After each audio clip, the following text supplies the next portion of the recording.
Welcome to Fabulous Friday. It's Captive Audience. I'm Sunny Danforth in Northeastern Oregon, and it's got snow on the mountains. It's a little chilly outside. It is a little chilly. It's a little chilly down here in Southern Oregon. As you can see by my nameplate, I'm Kevin Hoare. No, we know who you are. You can believe everything that you read on the internet, right? Don't believe Right. your lying. Don't believe your lying eyes. It's written right down here in the bottom corner, Kevin Hoare. No, I'm actually David Darnell, and I'm cold in Southern Oregon as well, which is why I'm sporting the what's the term? The longshoreman look today. Which is to say that I left the house in a stocking cap, and now I have hat hair, so I have to wear it because my hair's too long. And man, you should see it if I take it off. It's like everywhere. I'll tell you, once you put on a cap, it's like on all day because your hair is toast. It's done. It's done. It is. Kind of like Oregon. Kind of like Oregon. Kind of like Oregon. Oregon's done. Oh man, I'll tell you. Oh, Bobby says, I want to see David. No, Bobby, you don't. Oh, there we are. Put it back on. Ask and you shall receive. Careful what you ask for. Oh boy.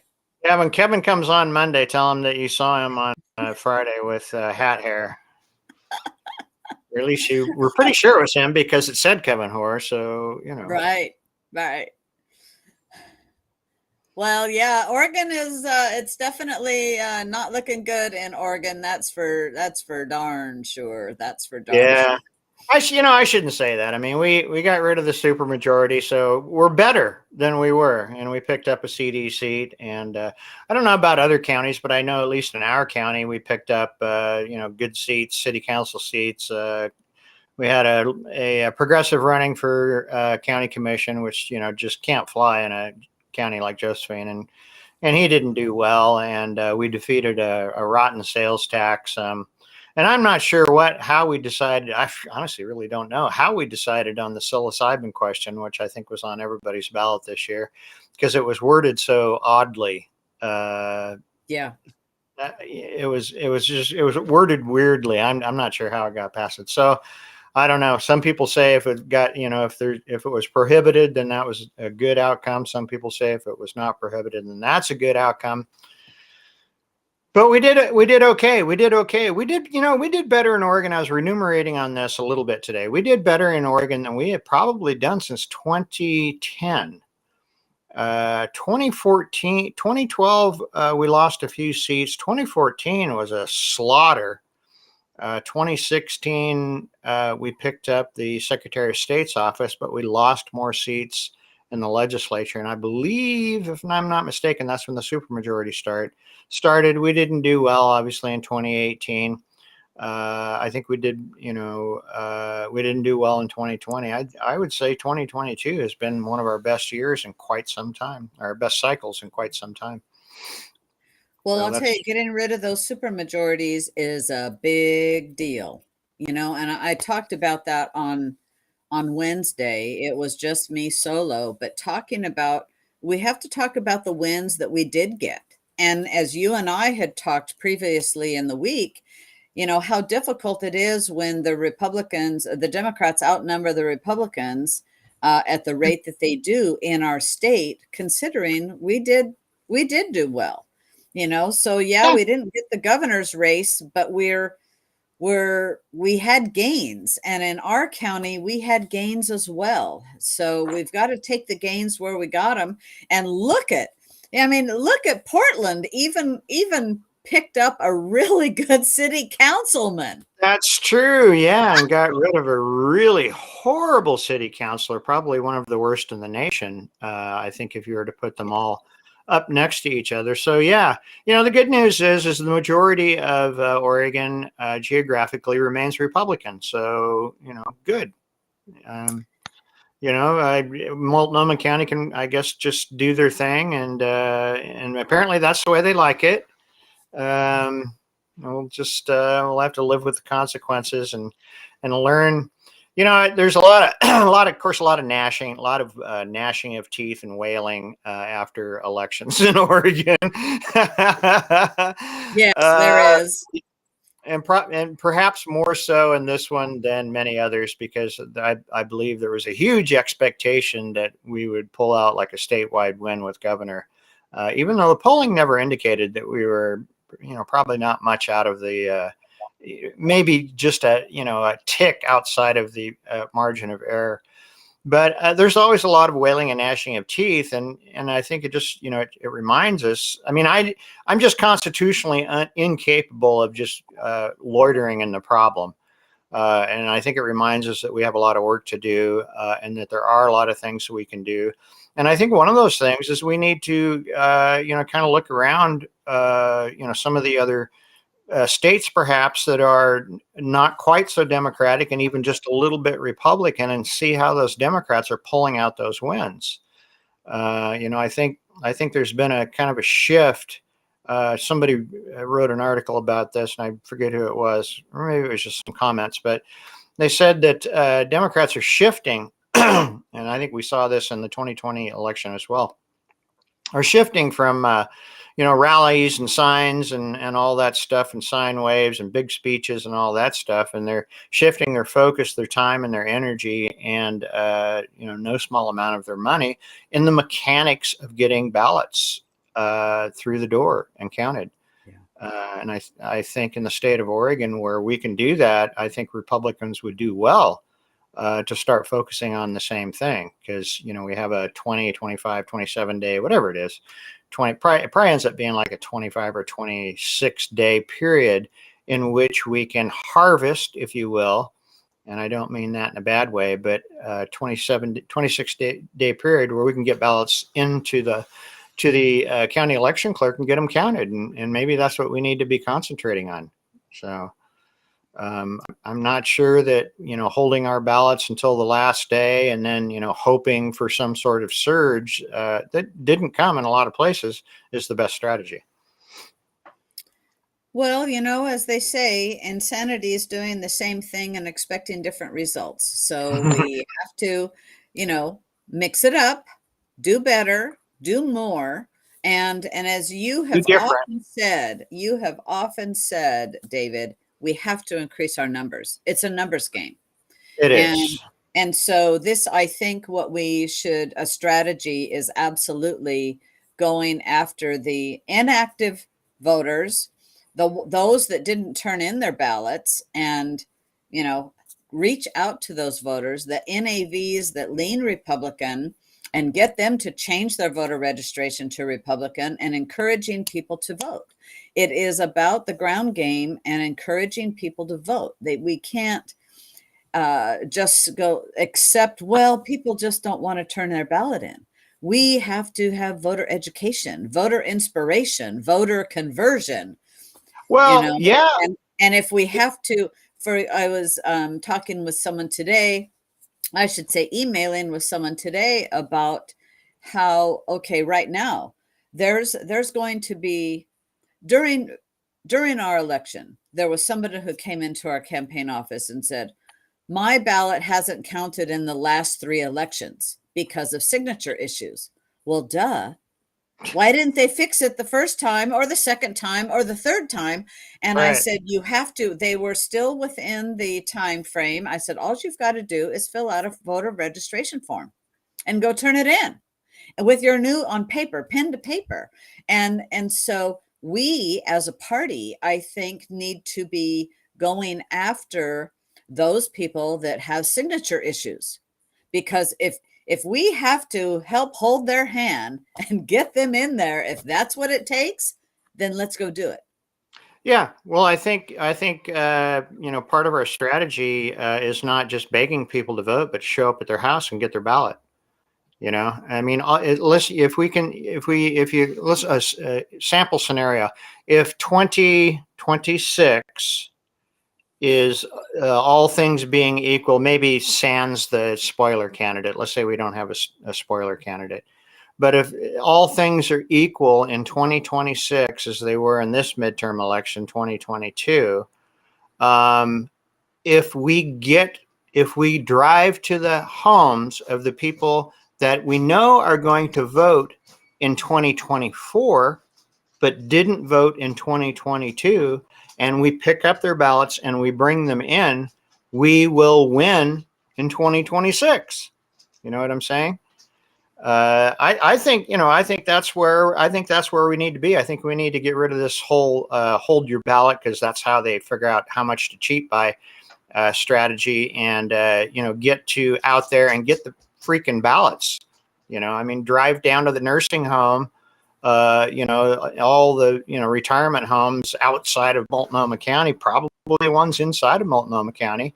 Help those people with their ballots and get them in the freaking door, because if we don't, somebody else will. They're going to be Democrats.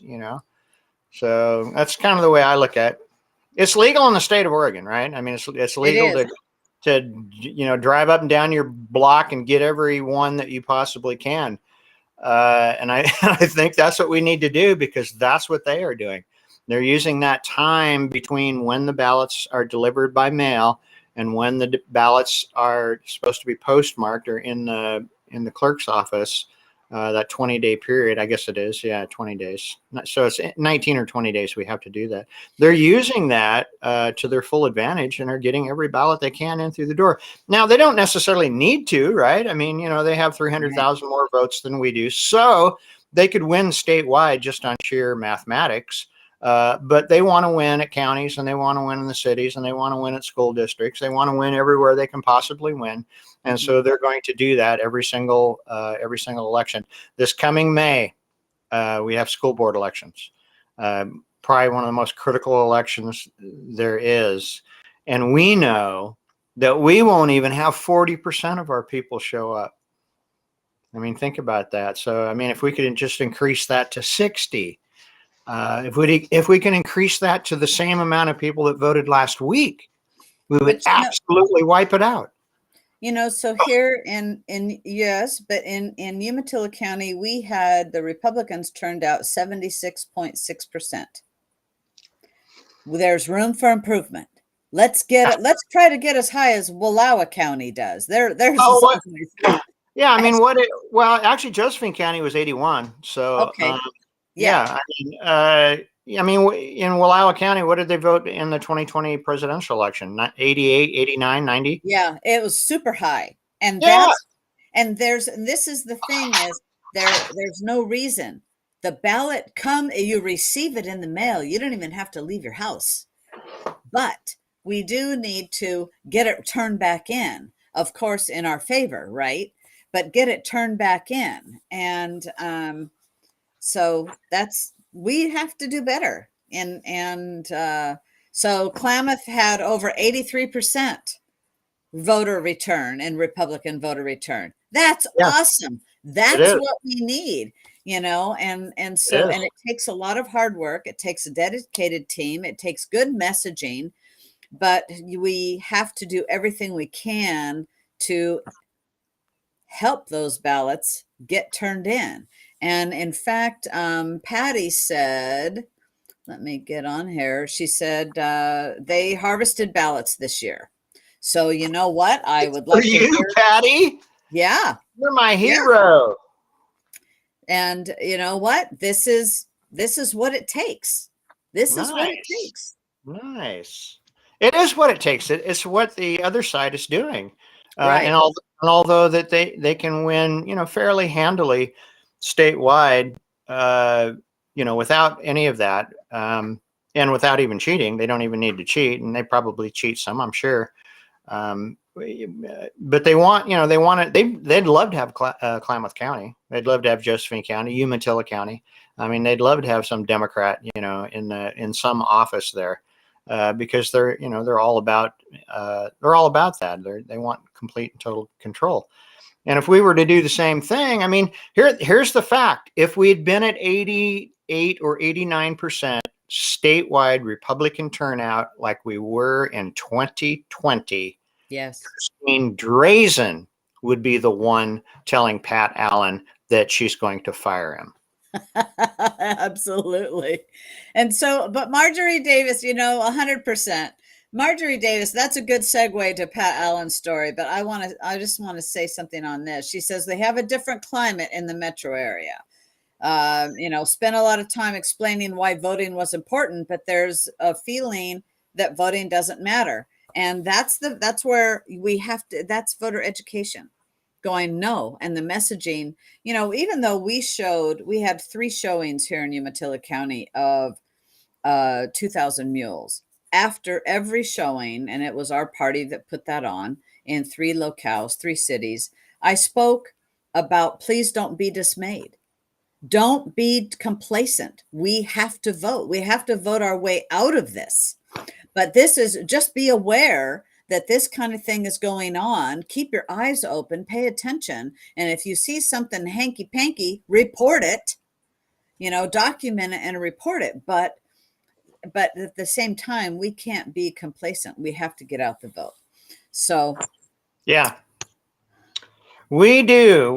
I mean, that's the lowest hanging fruit that we have, and I guess that's all. I mean, I beat that drum pretty hard over the last 14 years. So, yes. I guess I'm done beating it for tonight. Okay. So, Oregon Health Authority Director Patrick Allen has announced that he is resigning, but it is going to be, effectively, it's going to be in January 9th, right when Tina Kotek is taking office. Well, the day before, isn't it? Yeah, he didn't give a reason for stepping down, but on the campaign trail, Tina Kotek said she'd fire him over the health authorities' failure to provide Oregonians adequate access to health care for mental illness and treatment for addiction. So he's just beating her to the punch. Yeah. And interesting in this article that I just posted there was that he suffered a serious medical emergency last January when he fell. Yeah. And he's been working while officially retired, drawing his pension. That's according to the Lund report. So he's decided to tap out right before he's touting right before the gorilla gets in the ring. Yes, and of course he wanted to use this as a platform of saying, you know what, I've worked with the best governor. We did the most things. The lockdown worked, blah, blah, blah, blah, blah. So he wants to talk about the good things. So he used much of it to defend his resignation letter, to defend his record and Brown's, and to underscore the goals of ending the health inequities by 2030. Yes. What is a health inequity? That's what keeps me up at night, thinking about health inequity. Oh gosh. And he says, I quote, I have been proud to serve a governor who cares about health and health equity. Let me tell you, I want health equality. I don't want health equity. That's a load. Yeah, well, yeah. I mean, equity is just a code word for somebody else paying for it. Yes, it is. It's not them, It's always they, and we're they. They'll pay for it so we can have equity. The healthcare system in this country has pretty much been destroyed by the Affordable Care Act anyhow. I think anybody who's spent any time, at least in the last 2, 3, 4 years in the healthcare system, realizes that everything has changed. And there's been a governmentation of the healthcare industry, if you will. And the newer people coming out, of med school have been indoctrinated into this governmentation of the healthcare system. And it's just not what it used to be. And it's, completely unaffordable because of government, because of a lack of competition. I mean, if there's only one hospital in a city in the state of Oregon and you build a hospital down the road, you can't do that. You cannot do that. If you propose to build another hospital anywhere in the state of Oregon, the people that are already operating hospitals will be asked by the regulatory board if they think it's a good idea that someone else builds a hospital. That's so wrong. Competition is a good thing. That's wrong. And Lori says she recommends someone in a medical decision-making position must have a medical background and education. And Lori, I could not agree with you more. You know, Yeah, Pat Allen didn't fit that, did he? no, he did not. He didn't fit that So bill at all. And you know, when you're gonna have somebody in that type of a position, they really do need to have a background in it. it's the largest part of Oregon State's budget is the OHA. There you are. There you are. It's larger than even PERS. Wow. Wow. You know, I didn't realize that. So going to school districts, the Reynolds School District has implemented a new curriculum and student support systems. Why, you might ask? So they did this. So last fall, the Reynolds Middle School in Fairview went back to distance learning for several weeks, but it wasn't because of COVID. It was due to disruptive behavior and fights. And the school district has now implemented a social emotional learning curriculum to help students cope with everyday challenges. And I Yeah. thought this story was important because personally, I don't know all the ramifications. I hear about a lot of ramifications, you know, from the shutdown. So I'm posting that story there right now. And so now the school district has implemented that this social emotional learning curriculum. Administrators have hired social workers for each school in the district and have developed community partnerships for mental health services. Coming back from the distance learning was really hard for a lot of families. We had students coming in that didn't have the sum of the basic skills they would have had otherwise.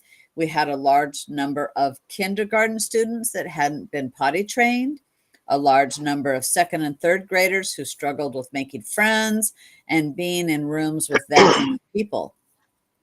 So Wow. this is a drop in the bucket of what happened, and you can magnify that all over. Yeah. Well, you know, the kids are kind of, a lot of those kids seem like they're just kind of doomed because they have crappy parents, obviously. And then they're put into a crappy school district with young teachers who have been indoctrinated out of, you know, the communist training camps, if you will. You can quote me on that if you like. And I guess that's that's one of Don Anderson's things.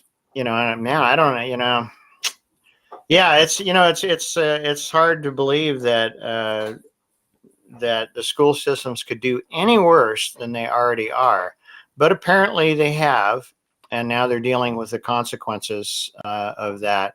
Personally, you know, I can't imagine in 1969 or 1968 or whenever I was in, you know, a third or fourth or fifth grade or whatever. I don't remember that, but I can't imagine bringing in mental health counselors and social workers because you got kids that are not paying attention. I mean, we had teachers that would grab you and throw you up against the locker and say, settle down, you know, go sit in your chair and shut up, you know, and you just can't say that anymore. And as far as I'm concerned, you know, at least for the male kids going through school these days, if you don't get your ass kicked at least once, you're probably not the best man you can probably be.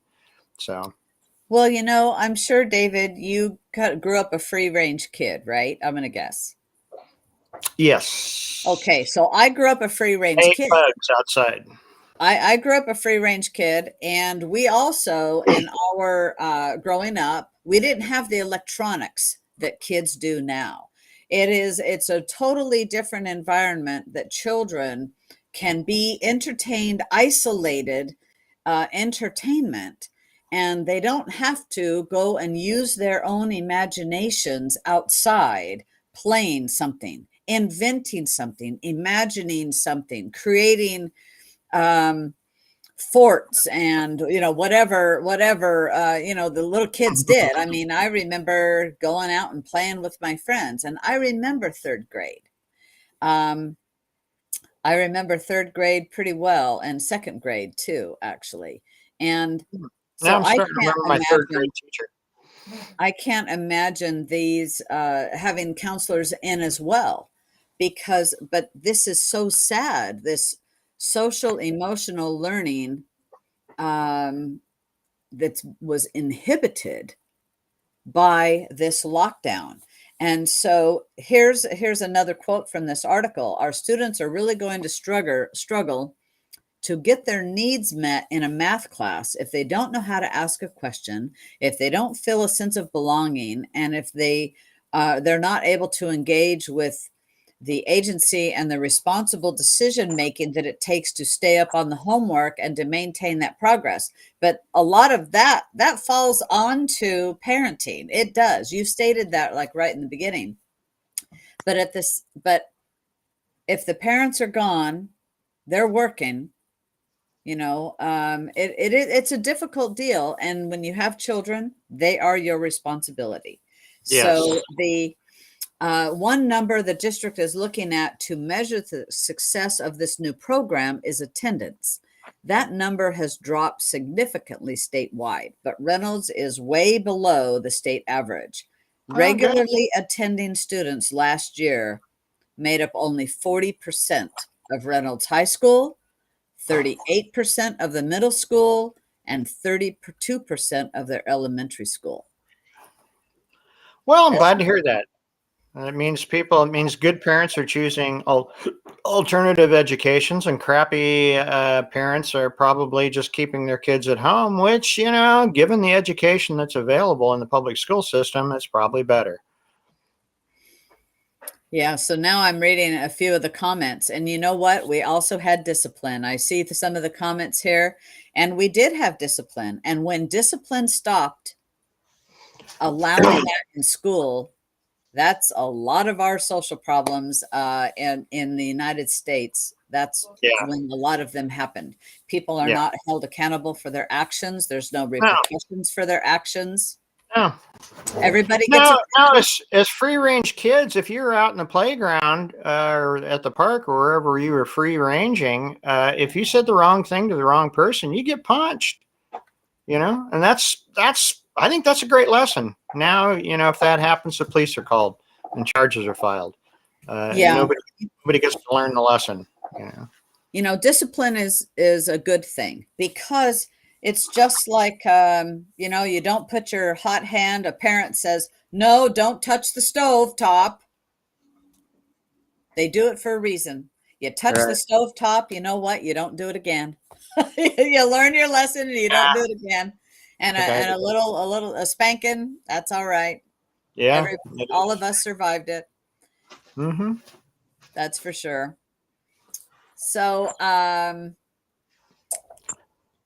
Klamath Dam, I was very sad to see a story that the Klamath Dam removal has the go-ahead, and it's not, this is where in fact, there's two things. One is you've got the Klamath Dam removal that's awful. It's going to kill the agriculture there, and I'm really sorry that this is happening. And then you have two stories back to back here. Governor Brown signs a historic Vietnam agreement forged by Portland State University. And in that, she says, but we'll be able to teach you all about agriculture to Vietnam. We'll share agriculture ideas. And I'm thinking, let's see, you're the first thing is don't remove one area. The first thing is don't remove your dams, because you're going to need that water. Absolutely. Yeah. I mean, I think, if you look into that, we know what's driving that, and it's an Indian tribe, and I forget the name of the tribe. But if you look at the Klamath River and you look at its length, and it's fairly long, starts up there in Klamath somewhere and goes into the ocean, hundreds of miles before it gets into the ocean. If you look at where those tribal lands are, it is just in from the ocean, the Crook Indians. It's hundreds of miles from Klamath County. And of course, the whole thing is, there's no fish because there's a dam 200 miles up. I'm not sure how that works, but you know, uh, I don't know. It's the I guess it's the tyranny of the special class over the good of I guess farmers aren't special classes anymore. So I'm sad to see it. It's ridiculous to get rid of dams because dams provide irrigation, dams provide power, dams are a sign of civilization. Uh, Taking them out is a backward step. It is, and it's a shame because this is affecting more than 150,000 farmlands in Klamath, Siskiyou, and Modoc counties. The Yeah. Klamath Water Users Association, because in this article, and there's two tribes, there's some other stakeholders in this and but the announcement resulted in comments from several parties, including, I'm quoting from this article, including the governors of Oregon and California, tribal leaders, and others who applauded the decision. But the Klamath Water Users Association, which diverts and delivers irrigation water to more than 150,000 farmlands in these counties that I mentioned, Klamath, Siskiyou, and Modoc, offered another view. And in a statement, in a statement, they said the organization had a long and mutually beneficial relationship with Pacific Corps' hydroelectric dams. Today, they're disillusioned by not so much by the fact that the dams will be removed, but the Klamath Water Users Association took a neutral position on the 2016 amended Klamath hydroelectric settlement, which led to the FERC decision. Well, they should never have taken a neutral position on this, All right. but here we are. We've Yeah. kept our commitment to stay out of the way of parties that prioritize dam removal. Rather, we're disillusioned and disappointed that so many parties have turned their backs on the Klamath Basin agricultural community and failed to honor reciprocal commitments made to producers in 2016. Yeah. This is killing agriculture. You know what that is? That's food. Yeah, it's going to devastate the area. I'm It not is. not even sure how that turns out. I mean, I imagine there's going to be farmland for sale, dry, arid farmland for sale. Yeah, I don't know how that's going. I'm going to say it's going to turn very much like the valley in California. Mm-hmm. They dried it all up for a very, very small little fish, and that you don't eat.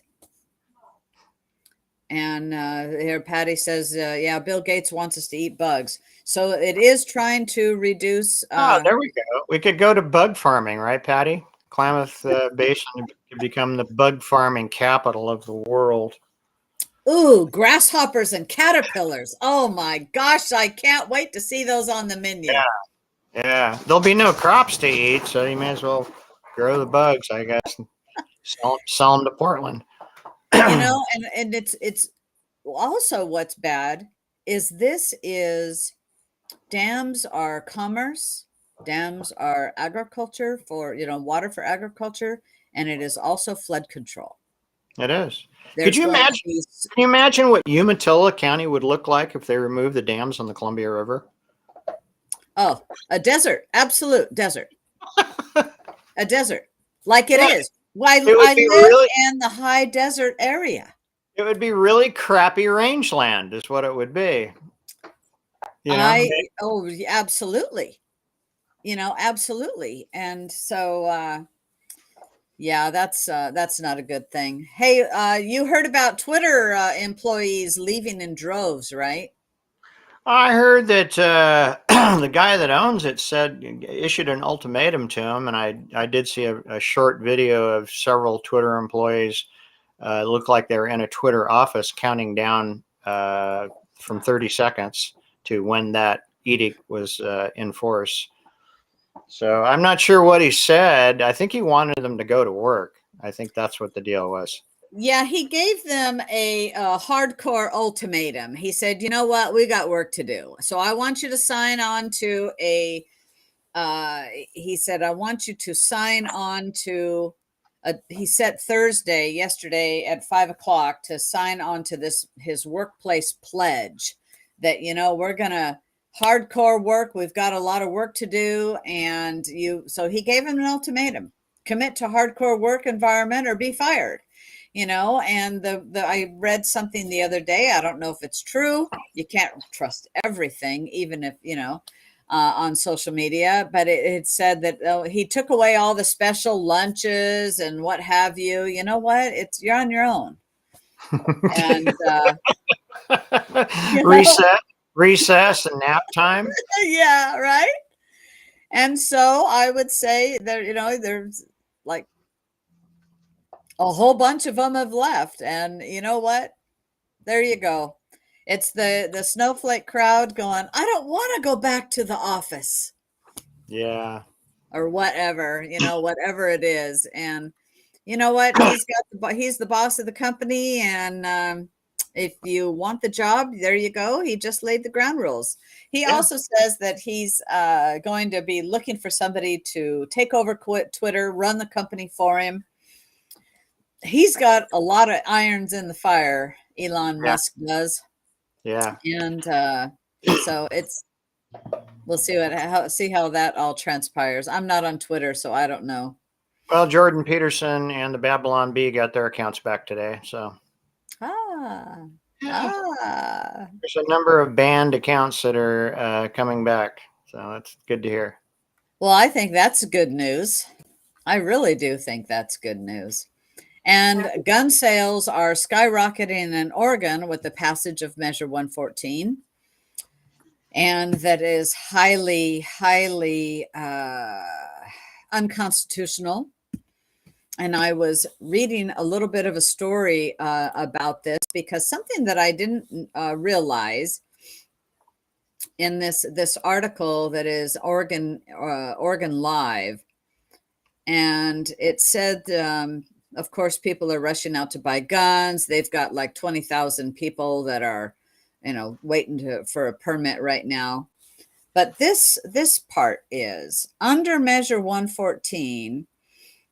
People who want to buy a gun in Oregon will have to apply to the county sheriff for a permit, pay the $65 fee, provide fingerprints, complete gun safety training, and undergo a criminal background check. That permit will be good for 5 years. Each time a permit holder goes to buy a gun, the dealer again must obtain a completed and approved state police firearm background check on the person before turning over the gun. So that's sounding like what the rule is. But I don't know. The state police has already said, we just don't have the people to do this. No, they don't have the people to do it. There's no reason to do it. It's stupid. It has no benefit. Zero benefit. And the first portion I read, if you have concealed carry, that's exactly what that is. Except for the $10 to $15 million, or maybe $20 to $25 million in gun sales that'll occur in the next 2 weeks, it has no benefit. Yeah, there's a graph on here, and it just goes kind of humming along to a spike, a real sharp spike. Yeah. Well, the good news is we know it will probably be shot down. The bad news is a lot of bad things are going to happen before it gets through the court system. So, I think I heard one person say, of course, I'm, well, you know me, I'm a not comply person. I'm a firm non-complier. But I've heard a lot of people say, you need to go on November 9th and buy yourself a gun. If there's a gun store open, you need to walk in there. Right. Oh, David's got frozen. There we are. Oh, I've heard people say that we all need to, go into the gun store if there's any open on December 9th, and everybody buy a gun, and then file suit for, civil liberties when we're denied. So maybe that's a good Oh, I idea. hadn't heard that. And there you are. That would be like a major class action suit, wouldn't it? Uh, Well, actually, that would yeah. be I a mean, lot of it would, plaintiffs. but you know what's more damaging are individual suits. Class action suits are just kind of a way for lawyers to manage a bunch of people, and it doesn't hurt the not plaintiff. Who's the counterparty? Respondent. It doesn't hurt the respondent as bad as 1,000, 5,000, or 10,000 individual cases.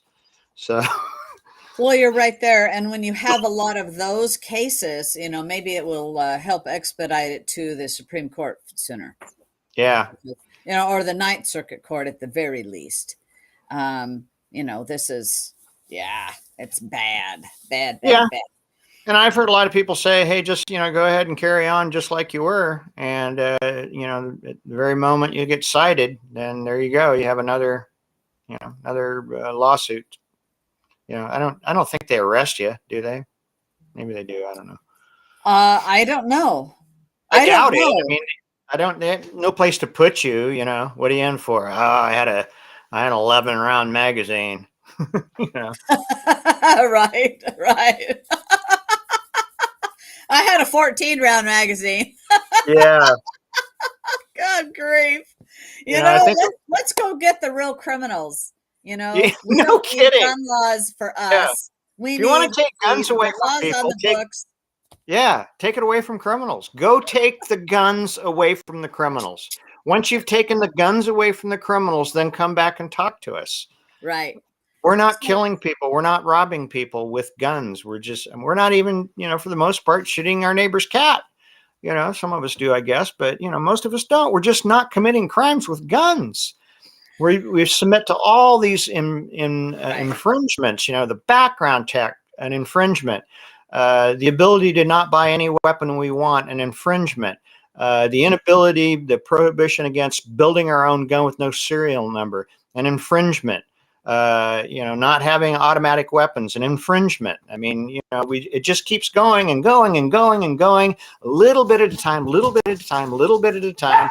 And now we're to the point where, once we get this registry going, and you know what a registry is for, we all know what a gun registry is Yes, for. I do know what a registry is for. You know? It's not for an invite for anything good. No, it's this. They're not going to send you Christmas cards. No, no.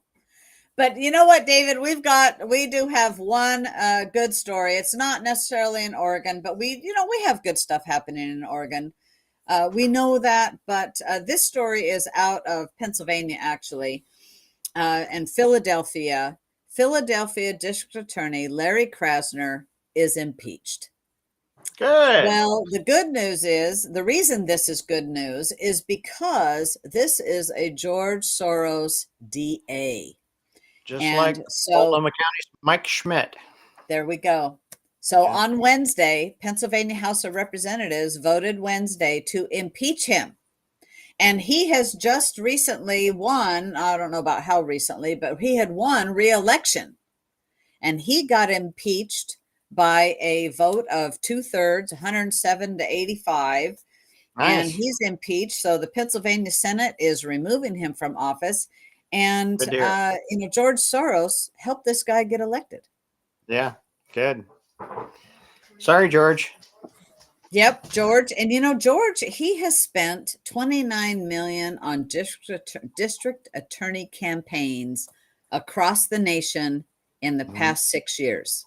Secretary of State's too. Remember that our outgoing governor, the most hated governor in the country, Kate Brown, was a Soros Secretary of State project candidate. Yeah. So, you know what? I'll tell you, there's hope, but we have to control our house more. We have to get, more. Let's get into the majority. The super majority, right? In our House and Senate in Oregon. Yeah. There's hope. Yeah, there is. There's always hope. You ready to go have a weekend? Yeah, have a great weekend. And Captive Audience will be back on Monday. I think Kevin will be back on Monday, and And I'm not Kevin, by the way. You can see that my name is really David Darnell. yeah, I see you've changed that. Good night, everybody.